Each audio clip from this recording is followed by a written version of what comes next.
Hola, ¿qué tal? Soy Felipe Mateo y estoy encantado de volver a saludarte. Bienvenido, bienvenida a mi canal. Si aún no lo has hecho, te invito a seguirme en mis redes sociales.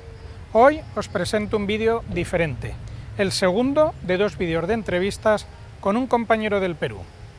De estas entrevistas saco 2 conclusiones. La primera, que hay males que son universales, como son las denuncias falsas en materia de violencia de género o la manipulación de los menores en los procedimientos de divorcio.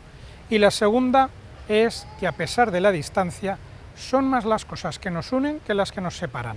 Espero que os guste. ¡Feliz semana! Buenas tardes con todos, bienvenidos a otro episodio de Enfoque de Familia a través de la Coordinadora Republicana.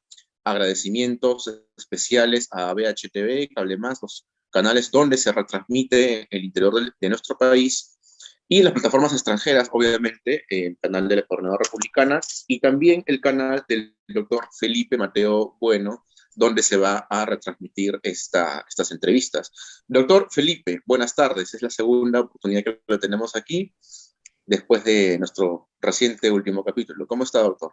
Pues muy buenas tardes y por segunda vez encantado de saludarte y dirigirme a tu audiencia. Así es, doctor. Estábamos en medio de una entrevista sumamente interesante, ya, la que se pasó la semana pasada, y estábamos precisamente hablando sobre los temas de denuncias falsas, sobre síndrome de alienación parental, sobre 2 perspectivas, las cuales ya, ojo, en este episodio vamos a hablar de cosas muy técnicas. Si perdieron la hilación, vuelvan al capítulo anterior para que más o menos entiendan de lo que vamos a hablar, porque tenemos que hablar en profundidad, no solamente en extensión. Habíamos dicho que, bueno, habíamos propuesto, en mi caso yo estaba proponiendo 2 posibles o 2 eventuales razones o justificaciones o causas por las cuales se da este tipo de situaciones, este tipo de temas sobre la simetría en las normas. Yo había advertido de que habían aparentemente causas legales sobre permisivismos de la ley, como por ejemplo el permisivismo que empieza desde el momento del nacimiento y la inscripción de los niños. La madre es libre de escribir a los niños con el apellido que se le dé la gana. Literalmente puede ponerle cualquier apellido sin expresar la causa de dónde está el papá. Hay que ver una película, ¿dónde está el fantasma? ¿Dónde están los policías? ¿Dónde está el papá también? ¿No? Y de otro lado está el tema del abuso por parte de la sociedad de estas falencias normativas, ¿no? Que terminan transgrediendo, en el caso planteado de la madre que le pone el apellido que quiere al hijo, ¿no? Transgrede derechos fundamentales de los niños, como por ejemplo Pero el te derecho a su recuerdo una identidad. cosa, como te decía en la anterior entrevista, te olvidas de algo todavía más importante. Tú estás diciendo, la madre tiene derecho a poner los apellidos que quiera, si quiere que aparezca el padre, si no quiere que no aparezca el padre, pero hay algo más importante, un paso previo. La madre tiene derecho a decidir si ese hijo nace o no nace. Y el padre ahí no tiene ni voz ni voto. Yo soy abogado en España, desconozco la ley en Perú, pero en España la madre tiene derecho a decidir si cuando inscribe al niño en el registro civil figura el padre o no. Pero lo que es más importante, tiene derecho a si nace a decidir si va a nacer ese niño o no. Si la madre decide que aborta, el padre no tiene nada que hacer para impedir ese aborto. Y si una vez que nace la madre decide que no conoce al padre y que le pone otros apellidos, le pone los suyos, pues el padre tampoco puede hacer nada salvo luego acudir a un procedimiento judicial y reclamar la paternidad y decir quiero que se me reconozca como padre y que el niño lleve mi apellido, bien sea en el primer o segundo lugar. Siempre y cuando la madre haya dispuesto de su derecho de la vida. Siempre y cuando haya nacido el niño, porque si la madre decide abortar, es que el padre no tiene nada que hacer. Bueno, contextualizando un poco para la audiencia peruana, en España han comenzado muchos años antes que en Perú los temas de ideología de género, de liberalización de los derechos, entre comillas, que acá conocemos conscientemente a la luz de la ciencia, los conocemos como privilegios femeninos, ¿no? Los cuales pretenden transformar, ¿no? O torcer la realidad de ciertas expectativas, porque nosotros conocemos que en nuestros sistemas existen los derechos para ambos, ya que al menos en la legislación peruana existe el derecho de la igualdad de oportunidades y no discriminación. Entonces, es un derecho compuesto y es un derecho que ya existe. Sin embargo, Vamos a parece ver. una ley que transforma todo de manera totalmente asimétrica. ¿De qué estamos hablando entonces? En España, con esto de la ideología de género y leyes asimétricas, se empieza en el año 2004 con la Ley Orgánica 1/2004 de medidas de protección integral contra la violencia sobre la mujer. Pero claro, vamos a ver la igualdad. Si la igualdad está entre hombres y mujeres, está consagrada ya en nuestra Constitución desde los años 70. Ahora el Exacto. feminismo en España no busca igualdad, busca privilegios. Y no se están torciendo algunos principios, se están retorciendo. Y hablando de un término muy técnico que dicen discriminación positiva, pues parece que en nombre de la discriminación positiva podemos hacer todo tipo de aberraciones, como por ejemplo cargarnos el derecho a la presunción de inocencia, que no es cualquier cosa. O el derecho a la vida, según el último comentario. Bueno, pero el derecho a la vida ahí entraría dentro de otro debate, no entra dentro de lo que es la ideología de género precisamente. El derecho a la vida se lo cargan desde el momento que se aprueba una ley del aborto y se dice, pues mire, usted puede abortar y además no hace falta que el padre sea ni tan siquiera consultado, ¿vale? Claro, ni siquiera consulta y con el Pero tema de las causas. la ley del aborto es anterior a la Ley Orgánica 1/2004 que mencionaba. Así es, hay que tomar en cuenta para contextualizar. Aquí en Perú, la ley es clara y el aborto consagrado o el aborto legal existe. Entonces, a mí me da risa cuando salen a gritar aborto legal, un ratito. El aborto como tratamiento terapéutico o como con protocolo médico existe y no está penado. Entonces, no existe la ideología sociológicamente hablando, ¿no? Las intenciones sociológicas de aborto legal. Un ratito, el aborto ya es legal, pero no está liberalizado, que es lo que quieren, ¿no? Siempre Bueno, que se trata de un aborto aquí con prescripción existe el médica. aborto que se puede llevar a cabo dentro de unos supuestos, pero bueno, Exacto, en la práctica podemos decir que es un aborto libre. En la práctica, claro, porque es muy fácil entrar dentro de esos supuestos.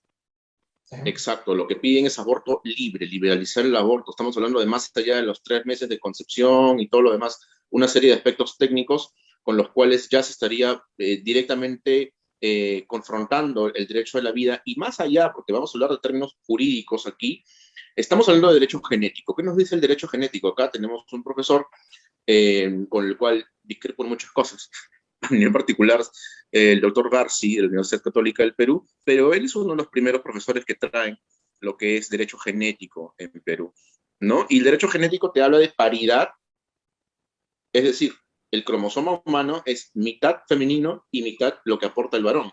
Por ende, los derechos de tutela y los derechos inherentes a cada padre vendrían a ser iguales. Por ende, este tipo de normativas estarían rompiendo ese tipo, tanto que piden paridad, bueno, son los primeros en romper los criterios de paridad, porque no respetan el derecho genético, ¿no?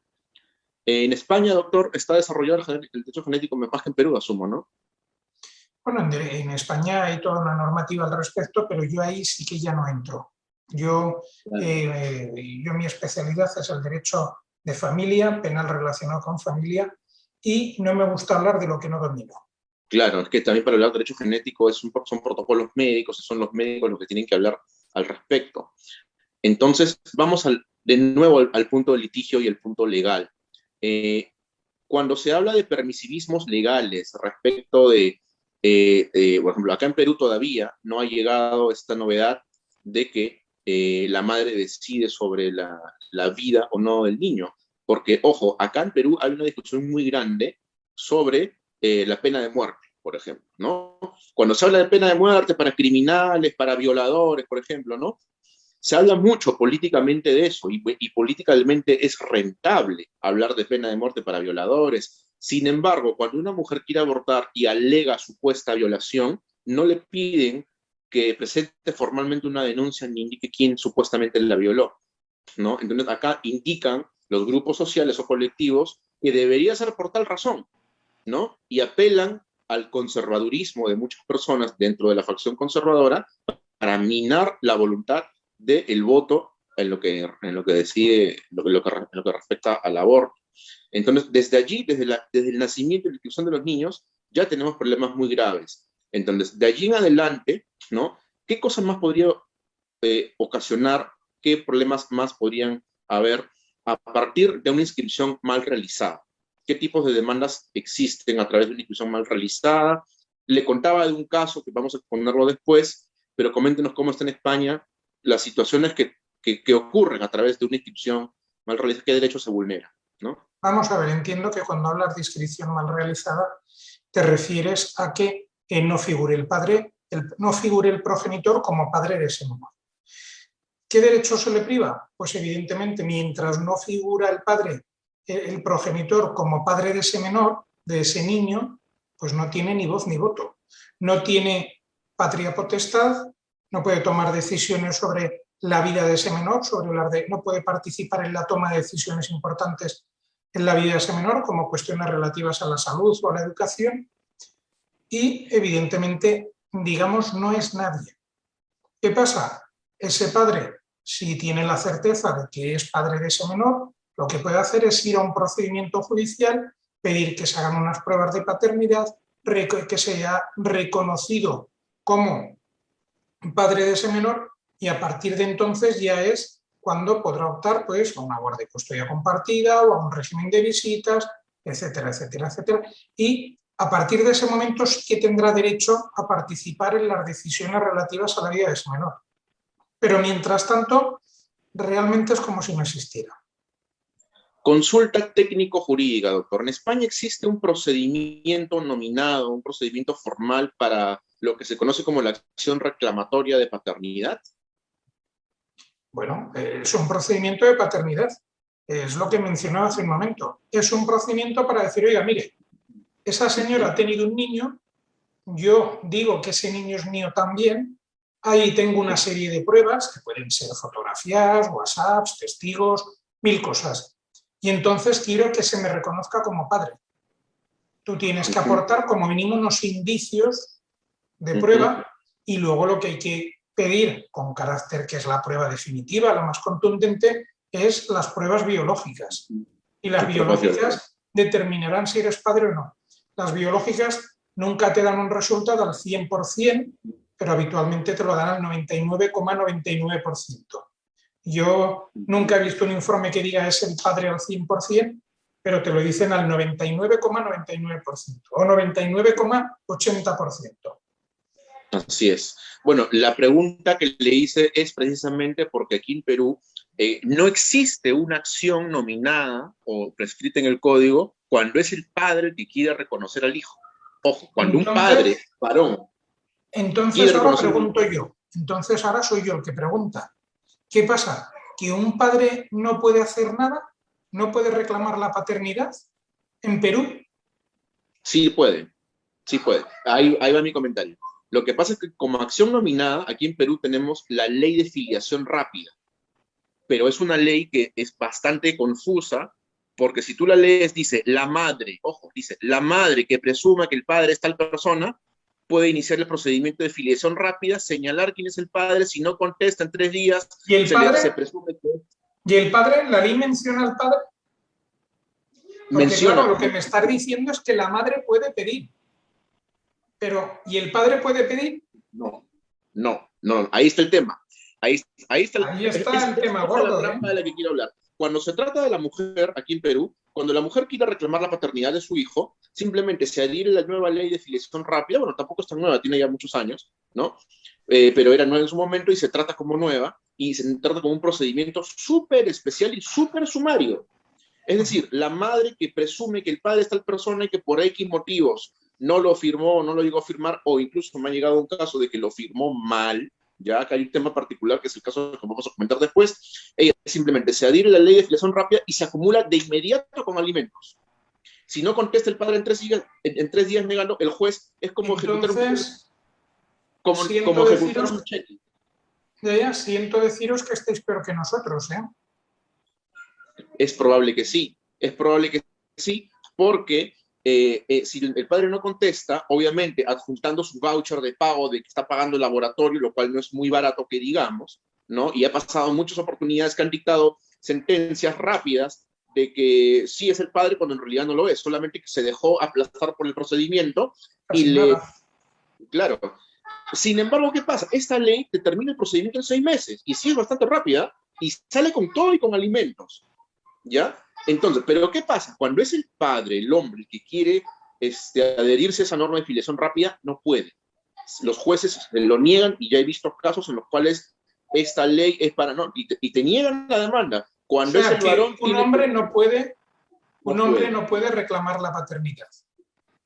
Mediante la ley de filiación rápida, no. Tiene que ir, es más, porque la filiación rápida, nosotros que somos procesalistas y manejamos el procedimiento civil, el proceso sumario en la ley de filiación rápida. Obviamente, yo demando para conocer a mi hija rápidamente, mediante la filiación rápida, en un juez de paz letrado, que es un juez chiquito, un juez que ve cosas muy expeditivas, un juez de barrio o de ciudad pequeña, como se dicen aquí, ¿no? El juez de paz letrado dice, ah, ya, sí, concurren los requisitos, pero el que demanda es el varón.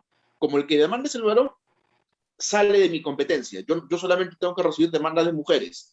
Como es varón, usted tiene que ir y me inhibo, suelto un auto de inhibición y mando el expediente al juzgado competente especializado de familia, porque acá la jerarquía judicial es paz letrada, juzgado de paz letrada, juzgado especializado y sala superior, ¿no? Que es de la ciudad ya de Lima metropolitana. Entonces, no se puede adherir y el hombre que quiere terminar un procedimiento rápido, entre comillas, sobre filiación, lo que tiene que hacer es ir a los juzgados especializados mediante lo que se llama el nombre genérico de acciones reclamatorias, acción de reconocimiento o acción reclamatoria de paternidad. Ya no va a ser en un proceso sumario, va a ser en un proceso de conocimiento que te va a durar 5, 6, 7, 8 años, ¿ya? Y en todo ese tiempo no existe un procedimiento que regule una medida cautelar de visitas. Ojo, yo estoy innovando en un proceso, una cuestión parecida, porque si me están dando algo que ya se abrió el sobre donde se indica el resultado genético, que sí es paridad con el padre, ¿no? Entonces dame el régimen de visitas, porque a la otra persona que reconviene incluso hasta con alimentos en ese tipo de demanda, que claro, el proceso de conocimiento de todo, ¿no? El proceso es el proceso grande, el proceso largo, y el juez especializado puede ver todas las materias. Entonces, acumula, pues, ya, pero oye, ¿y por qué no me das las visitas también? Si ya estamos hablando de que ya se determinó la verdad genética, ¿cuánto tiempo va a pasar? 4 años más para que dictes visitas y seguimos pagando alimentos. O En sea, eso sí. España se puede hacer las dos cosas. En España se puede pedir el reconocimiento de la paternidad y en el mismo procedimiento el establecimiento de una serie de medidas, como un régimen de visitas, pensión de alimentos, etcétera, o bien proceder primero al reconocimiento de la paternidad y una vez que se determina efectivamente que ese niño es hijo de ese señor y de esa señora, proceder a poner un segundo procedimiento que es en el que ya pides visitas, régimen de visitas, pensión de alimentos, etcétera. Bueno, se han acumulado en los procesos que he visto y he estado monitoreando, incluso con otro profesor también bastante conocido de aquí de Perú, porque me dice, oye, hay que estudiar estos casos porque son casos sui generis. En Perú no hay estos casos así nomás. No hay gente que pelee, no hay hombres que peleen por sus hijos porque normalmente piensan que la batalla está ganada y acá está muy importante el tema del rol del abogado. El rol del abogado, ¿por qué? Porque el rol del abogado, vamos a contarles el caso que tengo de esta persona. Se comunica conmigo un prospecto de cliente y me cuenta sobre su situación legal.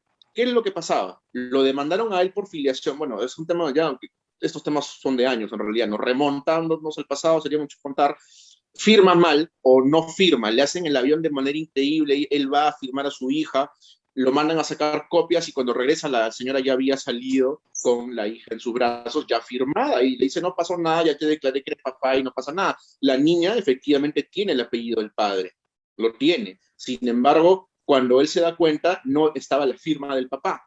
O sea, estaba declarado por la madre porque acá había un tema de que la señora estaba casada y no quería que el hombre firme, ¿no? Entonces pasan los años y cuando él se da cuenta y quiere pedir visitas, ¿no? Resulta que no le dan. Dice, no, no eres el padre. Ah, hay que iniciar una acción de filiación desde cero. ¿No? ¿Qué significa eso? Que él tenía que iniciar la acción. Desde que tocó el tema, le prendió las lucecitas a la señora y la señora lo demanda por la ley de filiación rápida. Lo filian rápidamente, él aparece como demandado en la filiación y acá es el punto neurálgico, que es para nosotros los abogados. El abogado que él tiene es un abogado de litigio, un abogado que le decía, uy, no, yo te gano el proceso. Pero en la cabeza, yo no sé, en realidad los abogados no hablamos mal del performance de otros abogados, pero mire lo que había hecho este abogado. En la contestación de demanda de filiación, niega a la niña. Una niña que el señor ya había criado, la niega y pide prueba de ADN. El proceso se alargó 2 años más. Bueno, la primera regla es que un abogado nunca puede garantizar un resultado. Para mí, un abogado que diga esto te lo voy a ganar, ya empezamos mal. Es un mal abogado. Yo siempre les digo a mis clientes que si encuentran un abogado que les garantice el resultado, que se lo pidan por escrito. Que le digan, mira, me lo das por escrito, me lo firmas. Claro. A ver quién es el guapo que firma eso. Bueno, parece que no puede garantizar un resultado porque depende de una tercera persona, que es el juez. Quien decide es el juez, no los abogados. Vamos a la idiosincrasia, o sea, la forma de ver la vida. Este abogado que tenía el caso, y cuando yo leo, le digo, oye, pásame tu contestación de demanda para ver si has negado la paternidad o no. Y él que había firmado el cliente, que el cliente no está en obligación de conocer de derecho. Él había firmado y dice, oye, hermano, mira, ¿sabes qué? Brother, acá dice lo siguiente. Acá dice, me niego que la niña sea mía y pido prueba de ADN. Porque claro, pues no procede la orden judicial de la prueba de ADN si no te niegas, pues. Entonces, después de 2 años... Te pregunto una cosa por curiosidad. ¿En Perú los clientes firman también las demandas? Sí, se firman. ¿Sí? Claro, existe... ¿Y en Perú existe la figura del procurador? El procurador siempre y cuando... Te voy a contar. En España, cuando se presenta una demanda, el abogado la redacta, pero el encabezamiento empieza: don Pepito Pérez, procurador de los tribunales en nombre de tal. El procurador, digamos, que es un intermediario entre el abogado y el cliente y los tribunales. Es una cosa muy curiosa, porque yo le doy la demanda al procurador, el procurador la presenta, a él le notifican las cosas, él me las notifica luego a mí, yo al cliente. Es una figura... Hay países en la Unión Europea, por ejemplo Francia, que están aquí al lado. Pues en Francia el procurador no existe. Y tengo curiosidad de saber si existe en Perú. ¿Cómo funciona la figura del procurador? ¿Es beneficiosa en términos generales? Vamos a ver, seamos realistas. El procurador es beneficioso para el abogado, porque evidentemente hace muchas cosas que si yo las tuviera que hacer me supondría una pérdida de tiempo. Pero evidentemente es una figura que hoy en día, en un momento en el que estamos en pleno desarrollo tecnológico y que todo se hace por internet, pues nos tiene mucho sentido. Mira, cuando yo empecé, a principios del año 2000, pues cuando tú hacías una demanda, la imprimías en papel, te ibas al juzgado, la presentabas en el registro, te ponían un sellito y arreglado. Ahora las demandas ya no se presentan así, ahora se presentan por internet. Así es, acá también. Entonces, fíjate, yo le envío por correo electrónico la demanda al procurador y el procurador se encarga de presentarla. Y luego el juzgado todas las notificaciones no me las hace a mí, se las hace al procurador. Entonces dices, es una figura que desde luego al abogado le facilita mucho el trabajo, porque yo hay un montón de cosas de las que me desentiendo, me despreocupo. Bueno, es por eso que pero evidentemente Perú, es una figura que no es imprescindible. Bueno, aquí en Perú los abogados, por pandemia, en estas épocas nuevas, modernas, sí estamos teniendo el doble de trabajo que teníamos antes, por el mismo precio, como se dice, ¿no? Porque ahora el abogado hace el trabajo del practicante, hace el trabajo de la fotocopia y hace el trabajo del chico de mesa de partes que te recibe el documento y te lo escribe en el sistema y te lo pone en el sistema. Y si está mal colgada la demanda, es responsabilidad toda entera del abogado. Eso es un tema. Acá lo que existe es el fiscal de familia. En cada proceso, y eso es un tema que hemos tocado también en este programa ampliamente. Existe un fiscal de familia en cada proceso de familia en el cual está el juez, el fiscal de familia que emite un dictamen. A veces el juez se basa en el dictamen del fiscal cuando son opiniones parecidas, pero la labor del fiscal de familia se encarga como la fiscalía se encarga de su deber principal es el defensor, ser el defensor de la legalidad. El fiscal de familia se encarga de la legalidad del proceso de familia. No le importa lo que pase con el niño. Eso es un tema muy importante. En España también existe la figura del fiscal, tiene la obligación de intervenir en todo procedimiento en el que hay menores implicados. Evidentemente está para velar por la legalidad, pero sobre todo está para velar por una cosa que aquí llamamos el interés superior del menor. ¿Qué es el interés superior del menor? Pues es una expresión que de tanto usarla se ha quedado vacía de contenido y que es algo con lo que se nos llena la boca en los juzgados, pero a la Fiscalía, salvo casos muy puntuales, los niños le importan muy poquito. Viendo lo que vemos en los juzgados, mira, solo te diré una cosa. Hay fiscales que ni van a los juicios. Entonces dices, ¿cómo se puede velar por el interés superior del menor cuando tú ni te molestas en ir a un juicio en el que hay menores y por ley tienes que ir?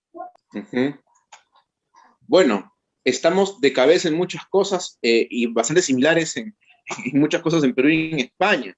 La situación respecto a los procesos judiciales, existe el fiscal de familia, hemos rogado muchas oportunidades en este programa porque si bien hay un fiscal de familia que supuestamente vela también por el interés del menor, se supone, entre comillas, porque en estos procesos todos estamos con la bandera, se supone, todos estamos con la bandera del interés del menor. Sí. Está en boca de todos, pero no existe ningún fiscal que se le acerque al niño y le pregunte, niño, obviamente hablar con niños hay que ser pedagogo para hacerlo, evidentemente, ¿no? Pero no hay nadie que le pregunte al niño, ¿cómo estás? ¿Has visto a tu papá? ¿Has visto a tu mamá? ¿Quieres irte 3 días con papá? ¿Quieres irte 3 días con mamá? ¿Hace cuánto tiempo que no ves a papá? ¿Hace cuánto tiempo que no le das un abrazo a tu papá, a tu mamá? ¿No? Entonces, el interés superior del niño, ¿dónde quedó? En ¿no? España, al hilo de lo que comentas, lo que tenemos es la exploración judicial de menores y la prueba de gabinete psicosocial. Cuando los niños tienen 12 años o más, o se supone que tienen la suficiente madurez, se someten a lo que se llama la exploración judicial. Quiere decir que el juez habla con el niño. Habitualmente, como norma general, el Ministerio Fiscal está presente también ahí. Entonces, tanto el fiscal como el juez escuchan al menor. Y me dirás, ¿y qué pasa con los niños más pequeños? Los niños más pequeños son oídos o escuchados en el gabinete psicosocial y ahí ya son vistos por psicólogos adscritos al juzgado o designados por el... Bueno, sí, acá existe lo que es la cámara Gesell, pero para temas muy particulares de violencia y, ¿no? La cámara Gesell se usa principalmente, yo siempre que la he visto usar en España, es en procedimientos penales. Exacto, en temas más que nada temas penales, de maltrato, abusos a menores, etc. Porque para todo lo demás existe algo parecido a una institución alícuota a la que me está comentando de la exploración judicial. Existe lo que es la entrevista del juez, el fiscal, el secretario del juzgado y el juez entrevista al niño. Es que estamos hablando, yo creo que estamos hablando prácticamente lo mismo. La exploración, aquí lo llamamos exploración judicial, ahí le llamas entrevista del juez, del secretario, del fiscal, pues es que prácticamente veo que estamos igual. Claro, la legislación comparada entre Perú y España es bastante igual, bastante homogénea, salvo que en España están bastantes años adelante que en Perú, pues no es por eso que nos preocupa, por ejemplo, cuando habla de que la madre decide sobre la vida del niño, dónde quedan los derechos del padre, han habido casos hasta de suicidio de algunos varones, pero ¿dónde queda esa problemática? Y el respaldo lo que hace simplemente es el Estado, en lugar de respaldarlo o de coberturar esa problemática, lo que hace es anular o callar esas voces, ¿no? Cuando uno pide, en la entrevista anterior conversamos, cuando uno pide estadísticas, existe una estadística que no existe en el Ministerio de la Mujer, que es dame tu estadística de denuncias falsas. ¿Cuántas denuncias falsas has tenido? En España tenemos la manipulación mayor de los datos que se puede ver. Es increíble. Se cuentan, por ejemplo, las mujeres asesinadas a manos de sus parejas, pero sin embargo no hay un seguimiento, no hay una estadística de hombres asesinados a manos de sus mujeres. En España, hoy lamentablemente, por ejemplo, ha aparecido un niño muerto en un hotel y están buscando al padre y presuntamente parece ser que el padre es el que lo ha matado, ¿no? Pues cuando pasa esto en España, te salen todos los medios de comunicación a bombo y platillo con todos los datos ahí y para ver, cuando quien mata al niño es la madre, pues o se silencia o se maquilla de forma de pobrecita que estaba deprimida, que... Mira, Aquí hace un par de años hubo un par de casos que coincidieron prácticamente en el tiempo. Un caso fue que un padre desde la ventana de un hospital se suicidó lanzándose él, pero con el niño. Entonces murieron los dos. Pues lo que dijeron, asesinato machista, el padre ha matado al niño y tal. Al poco tiempo el caso fue de una madre con el niño, lo mismo. Pues lo que dijeron que la pobrecita estaba deprimida y bueno, parecía que el niño se había muerto solo. Y dicen, no, lo ha matado la madre también. Pero sí, aquí la manipulación de las estadísticas, de hecho no hay estadísticas oficiales de hombres asesinados a manos de sus parejas. Y tampoco hay estadística, digamos, detallada de niños asesinados por sus madres. Solo se contabiliza una parte de la realidad. Hay una excusa que a mí me ha dado risa y para no renegar me da risa, ¿no? El conocido es que, ¿no? Es que, ¿no? Mujer mata a sus hijos. Es que el marido la dejó. Y son noticias recientes de este año. La pobrecita estaba muy mal. Claro, es que el malo del hombre patriarcal, abusador, maltratador, la dejó y no quería nada con ella, por eso se mató y mató al niño. O si no, otra excusa de la cual he tomado nota en este año es que tenía psicosis. Que tú no puedes justificar a una persona con psicosis. Ya, o sea, ¿cuántas personas con ese cuadro psicológico, psiquiátrico, clínico están sueltas por la calle? O sea, definitivamente para matar a alguien, mucho más a tu hijo, tienes que estar loco, pues. Definitivamente tienes que usar términos médicos para definirlo. Pero ese es que es lo que usan en la prensa para decir, ya, si fue el hombre, es malo, pues, patriarcal, el opresor.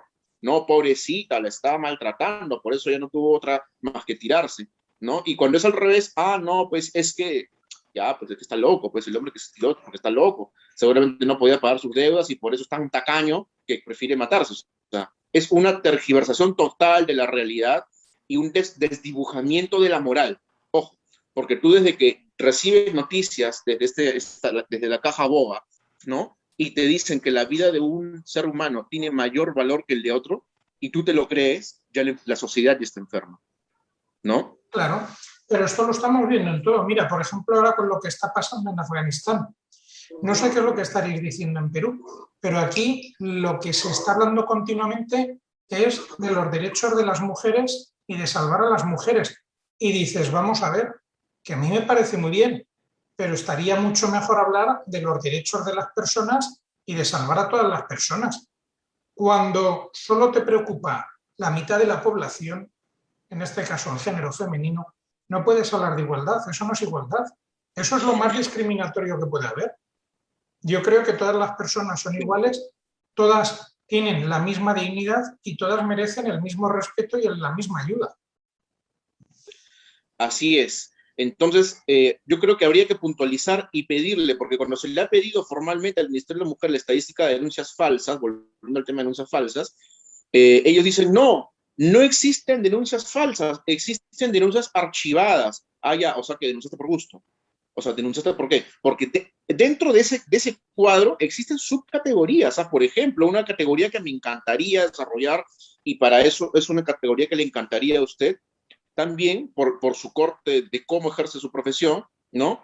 En la estadística de parejas que se pelean o se denuncian y luego se reconcilian. Yo tengo un caso, por ejemplo. Gente que se denunció y, por ejemplo, la semana pasada me notifica la audiencia de segunda instancia. Oye, ¿vas a ir? No, que estoy bien con ella, me estoy yendo acá al campo, estoy yendo dentro del Perú a pasear, estamos bien, no vayas. Me dice, ya, bacán, genial. ¿Dónde está esa estadística? Aquí es peor. Aquí tenemos lo siguiente. La mujer pone una denuncia, se dicta una medida de alejamiento, muchas veces hay condena con la conformidad del hombre y se dicta una medida de alejamiento y a los 2 días vienen los dos al despacho y te dicen, oye, que nos hemos reconciliado, ¿cómo se puede dejar sin efecto la medida de alejamiento? No, si es que la medida de alejamiento ya no se puede dejar sin efecto, hay que cumplirla. Entonces tienes parejas que ha habido denuncia, que ha habido condena, o parejas que todavía no hay juicio, pero que hay una medida de alejamiento acordada provisionalmente, que están quedando escondidas, porque además, si los pillan es un delito, Claro, aunque ella de su consentimiento. Exacto. Yo pienso que tiene que ver mucho el rol del abogado, ¿no? Como este abogado que le estoy comentando en este caso, ¿no? Un padre que ahora me está pidiendo régimen de visitas, cuando hace más de 2 años el abogado le negó a la niña. Y le digo, pero ¿por qué la has negado, amigo? Si querías verla. Es más, ya la estabas criando y de pronto la niegas. No es que el abogado me diga, es que el abogado, o sea, caramba, no seamos litigiosos, erradiquemos esa cultura del conflicto y vayamos al tema de la participación. Para mí el abogado es un regulador social, ¿no? Porque el abogado es el que dice qué se puede hacer, qué no se puede hacer, si no te denuncio, te demanda, o sea, y del temperamento de nosotros yo creo que depende mucho el rol educativo de la sociedad. ¿Existe una institución que valga la pena? Bueno, de repente usted ya me dijo que en España ya no vale la pena el tema de la regulación por mediación, de la autocomposición de las partes. Sin embargo, se podría empezar a utilizar aquí en Perú esta institución. Es muy probable que venga próximamente o prontamente a Perú, que nos podría comentar de eso, doctor. Yo evidentemente no conozco cómo es la sociedad peruana, ¿no? Aquí en España la mediación ha sido un rotundo fracaso. ¿Por qué? Pues porque aquí no hay talante mediador. La gente cuando, por ejemplo, en derecho de familia rompe, pues la inmensa mayoría, luego evidentemente hay excepciones, pero la inmensa mayoría es que van a degüello y llegan a los juzgados y usan denuncias falsas y dicen y te voy a sacar los ojos, te voy a sacar hasta el último céntimo, etcétera. Entonces aquí la mediación, yo cuando salió en la mediación en España corriendo, obtuve mi título de mediador. Pues mediaciones oficiales en las que yo haya intervenido, ninguna. Evidentemente, como abogado de familia, entre comillas, mediamos mucho, pero mediaciones oficiales, ninguna. Dices, y la mediación, pues aquí, francamente, ha tenido muy poco éxito, pero porque yo creo que aquí en España no tenemos una cultura de acuerdo. Tenemos más una cultura de sacar la navaja y ir a puñalada limpia. Yo considero que también económicamente no le conviene al Estado que la gente arregle sus asuntos de forma autocompositiva, Al porque Estado si sí que no, le conviene, al Estado sí que le conviene, porque y las plazas evidentemente, doradas, los no, no, sueldos no, no, no, no. dorados. Al Estado es al que más le conviene. Primero, a quien más le conviene llegar a un acuerdo es a las partes, a los interesados. Y segundo, a quien más le conviene, en España la justicia está colapsada por falta de medios. Y hay procedimientos Claro, que se eternizan. Yo hay procedimientos que he empezado hace varios años. ¿Qué pasa? Que si hubiera acuerdos, la gente ni llegaría al juzgado. Ojo al claro. dato. Al Estado sí que le conviene la mediación. Y, por ejemplo, en el ámbito laboral, yo soy abogado y graduado social. Yo cuando empecé a ejercer llevaba mucha materia laboral. En el ámbito laboral, la mediación, vamos, funciona de maravilla. Y hay, entre comillas, poco menos que te obligan a llegar a acuerdo. ¿Eh? Pero vamos, la mediación al Estado sí que le conviene. Sería una forma de desatascar a la justicia y de evitar muchos costes, porque al fin y al cabo un procedimiento de años en el que intervienen jueces, fiscales, funcionarios, abogados, procuradores, es un procedimiento muy costoso. Mientras que la mediación, oye, en 2, 3, 4, 5 reuniones llegamos a un acuerdo, se cierra y fiesta. Evidentemente, a quien Claro. más le conviene la mediación es al usuario de la justicia y a la justicia. Luego, entre nosotros, y te lo digo así muy claro, y es quizás una de las razones por las que la mediación no triunfa en España, al que menos le conviene es al abogado. Hay Claro, abogados que lo que les gusta es de un problema, por ejemplo, de una ruptura, generar 20 litigios. exacto. ¿No? Pero ahí no están mirando por el interés del cliente, desde luego, ¿eh? Están mirando por su interés. Es por eso precisamente que es difícil trabajar en el sector privado, ¿no? Porque en el sector público tiene su sueldo todos los días, pero el sector privado solamente sobreviven los que son buenos profesionales, ¿no? Y como buen profesional tienes que tener un buen aparato de colegas de distintas disciplinas, psicólogos, psiquiatras, que te apoyen con un caso en específico, por ejemplo, un tema álgido de menores. Yo como abogado no lo voy a ver solo, de inmediato lo tengo que derivar a un psicólogo. Y la verdad, yo no confío en el staff del Estado para arreglar problemas psicológicos de niños fuertes, ¿no? Entonces, ¿nos recomienda para Perú la institución de la mediación, doctor Felipe? Vamos a ver, yo la recomiendo para Perú, la recomiendo para España, la recomiendo para cualquier país civilizado. El problema es que funcione o no. Aquí en España mi opinión personal es que la mediación ha sido un fracaso. Y es un fracaso. Sobre todo en la jurisdicción donde yo me muevo, que es la jurisdicción de familia. Pero como figura recomendable, por supuesto que sí que es recomendable. Bueno, doctor, entonces nos vamos con esta idea de que la mediación podría ser una alternativa para el Perú, por más que se haya representado rotundos fracasos en otros países como España. No sabemos todavía, me gustaría conversar en Argentina cómo están las cosas, pero sé que está bastante de moda en estos dos países. Y acá hay un tema muy importante, se llama, lo que conversamos la vez pasada, no sé si fue detrás de cámaras, la voluntad de mediar. El kit del asunto, la raíz de la mediación está en la voluntad. Entonces yo creo que para generar voluntades se necesita educación. Esto se reduce en una frase muy sencilla. 2 no median si 1 no quiere. Para que haya mediación hace falta la unión de 2 voluntades. 2 voluntades de mediar, de llegar a acuerdos y de solucionar problemas. Cuando no existen esas 2 voluntades, pues el problema está todo perdido. Doctor, el tiempo es sumamente cruel, sin embargo, desde aquí, del portal de Enfoque de Familia, también el IDEIFAM, el Instituto de Investigaciones en Asuntos Familiares, mediante el cual también le damos el agradecimiento, y somos un grupo de profesionales los cuales nos hemos unido en las disciplinas psicológicas, psiquiátricas, médicas, economistas y obviamente los abogados que hemos entendido que el conflicto no es la solución para nuestros patrocinados, porque a mis clientes, yo soy satisfecho cuando mis clientes encuentran paz. Yo prefiero un asunto, un caso, un cliente que en 6 meses resuelvo todo y lo cierro, a asuntos que se te enquistan y estás en lucha continua durante años. Y es importante, doctor, entender que al menos nosotros en el Instituto de Investigaciones Familiares, en el IDEIFAM que tenemos en Perú, creemos principios muy importantes. Por ejemplo, no existe la guerra ni el conflicto. El conflicto está en la cabeza de los guerreros que van al campo de batalla. Tú le quitas los soldados del campo de batalla y es un campo hermoso, es un páramo, ¿no? Tenemos otro principio que se llama, por ejemplo, la erradicación de la cultura del conflicto en un medio ambiente de paz. Lo que existe en el statu quo es la paz. En la ruptura de la paz siempre tiene una causa y una raíz. Por ende, la mediación tiene que ir orientada a ver por qué las partes ingresan en conflicto. El problema que hay en España es que en el momento en que hay una desigualdad gigantesca entre hombres y mujeres, el pleito es muy difícil llegar a acuerdo. Y me voy a explicar.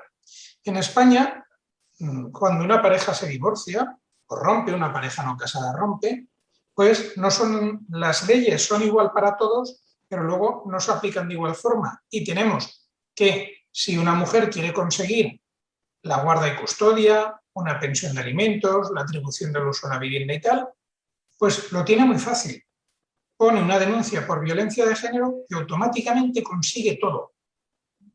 Sin embargo, el hombre no puede poner una denuncia por violencia de género, porque la violencia de género solo es la que sufre la mujer a manos de su pareja o expareja. Exacto. Con lo cual ya no tenemos igualdad de partes. ¿Qué pasa? Que si yo voy a pleito contigo, o tú y yo, mejor dicho, nos peleamos y tú llevas un matamoscas para atacarme a mí y yo llevo un lanzallamas para atacarte a ti, pues hombre, a lo mejor yo no voy a estar muy por la labor de llegar a un acuerdo, porque digo, si yo solo tengo que apretar un botón y lo voy a fulminar, tú no vas a poder hacerme nada contra mí porque vas con un matamoscas y yo a ti te puedo fulminar solo apretando un botón de mi lanzallamas, ¿vale? Pues así es como entramos en un juzgado de familia. Entramos que dices, bueno, en principio, igualdad de partes, el hombre y la mujer tienen los mismos derechos, pero cuidadito, que a la mujer no se le ocurra decir, oye, que me ha maltratado. Automáticamente el juez de familia se tiene que inhibir, tiene que coger y decir, mire, yo ya no puedo seguir con este asunto. Esto se tiene que ir a un juzgado de violencia sobre la mujer. Y automáticamente te aplican una serie de medidas que, mira, la más terrorífica va a entrar en vigor el día 3 de septiembre en España. Pues esa medida es que ya no tienes derecho ni a régimen de visitas. Hasta el día 3 de septiembre, si te ponen una denuncia por violencia de género, no tienes derecho a tener la custodia de tus hijos exclusiva ni la compartida. Pero es que a partir del día 3 no vas a tener derecho ni a verlos.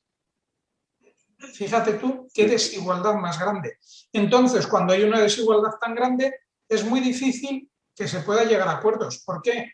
A mí me ha pasado muchas veces que te dicen, oye, mira, llegamos a un acuerdo en estos términos o mi clienta va a poner una denuncia por violencia sobre la mujer. Y si quieres tragas y si no vas a la guerra. Yo soy de los que voy a la guerra, ¿eh? Claro, no, es que claro, el abogado que defiende estos casos tienes que ir a la guerra con todo. Es por eso que se No, no multiplica la tenemos otra denuncia. opción. No hay otra No opción. tenemos otra Sí. opción. Es por eso que, pero vámonos dando cuenta de que la familia ya dejó de ser litigios. Es por eso que también nosotros estamos en una línea, al menos en mi instituto de estudios e investigación, ya el conflicto sale, porque hay gente que ya se encasilla tanto en el conflicto que se olvida de todo lo demás. Pierdes tiempo, pierdes el trabajo, pierdes dinero, Y ¿no? pierdes lo más importante, la salud. Pero aquí el problema que tenemos en España es que las relaciones familiares se han criminalizado. Ahora, Exacto. uno de los grandes problemas es que un hombre que se le ocurra en España decir que quiere la custodia compartida, ya no digo exclusiva, compartida, tiene muchos boletos, muchas posibilidades de que automáticamente le caiga una denuncia por violencia de género o una denuncia por maltrato a los menores o la tan temida bala de plata, una denuncia por abusos sexuales a los niños. Que la hacen así. Con cualquiera de esos tres ases, sabes que fulminas al hombre y que, bueno, sí, dentro de un año, dentro de dos, conseguiremos la sentencia absolutoria, pero el daño ya está hecho. Porque además el tiempo no se recupera. Y cuando los niños son tan pequeños, todavía menos. Así es. Bueno, es por eso que el derecho de asuntos familiares, ya desde la perspectiva del Instituto de Investigación de Asuntos Familiares, ya dejó de ser litigios. Por eso, precisamente por eso, porque si te encasillas en el litigio, el criterio judicial es ad infinitum, ¿no? Todos los años. Pero el problema no es que tú te encasilles, el problema es que te encasillan a veces. El problema es que yo cuando viene un cliente, yo no sé lo que va a pasar con ese cliente. A veces viene, oiga, me quiero divorciar, quiero esto, muy bien.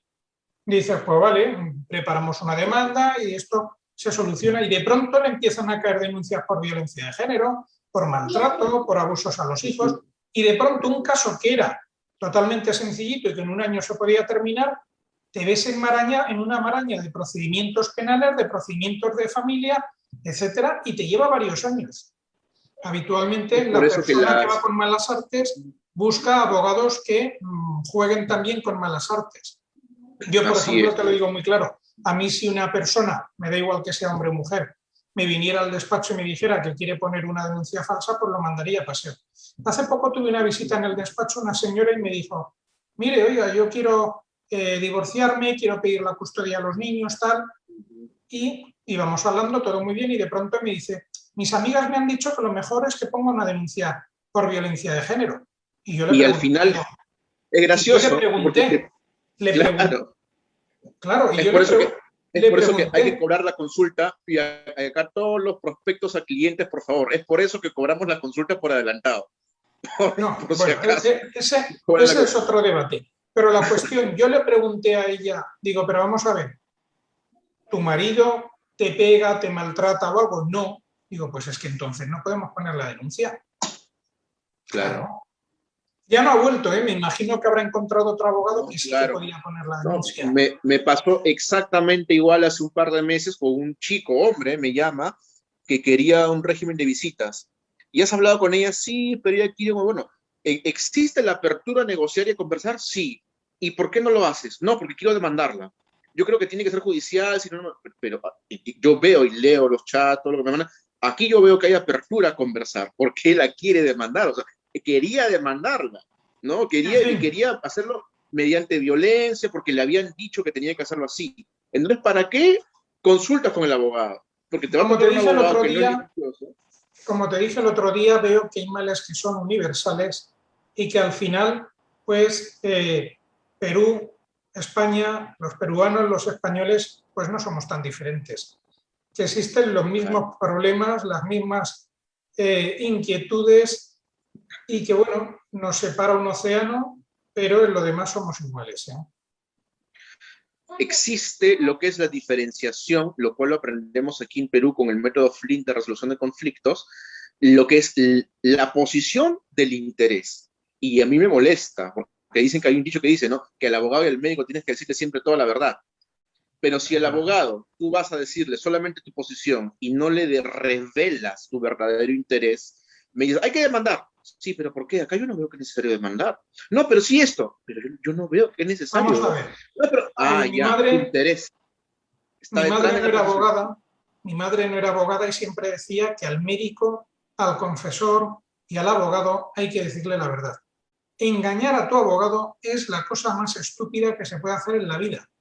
Porque Claro. si a mí un cliente me engaña, para empezar, yo no lo voy a poder defender, porque en cuanto entre en una sala de vistas, a lo mejor salen cosas que me voy a quedar con cara de decir, pero ¿y esto qué es? Y yo esto no lo sabía.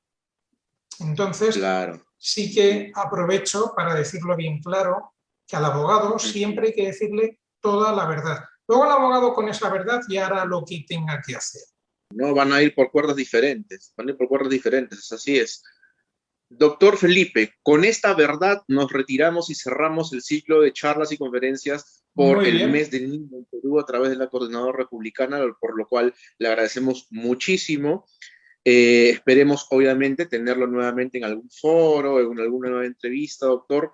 Y un mensaje para cerrar la entrevista al pueblo peruano, por favor, esto que está entre litigios, demanda, no demandos, la gente está muy convulsionada Pues el últimamente. mensaje sería el primero, que hay males que son universales, lo he dicho antes, y que aunque nos separe un océano, somos más parecidos de lo que pensábamos.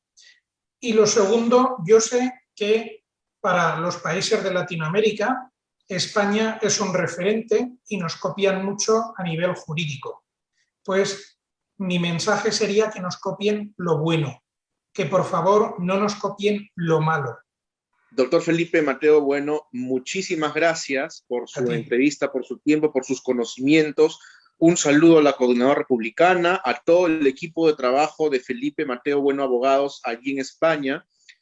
Un saludo a Padres Sin Gloria aquí en Perú, que también están luchando mucho y son nuestra fuente de inspiración para los abogados que luchamos por términos justos, ¿no? Y esta audiencia, gracias por su preferencia y nos vemos hasta una siguiente entrevista, doctor. Muchísimas gracias y hasta pronto. Gracias a la Coordinadora Republicana. Un placer, muchas gracias. Hasta pronto.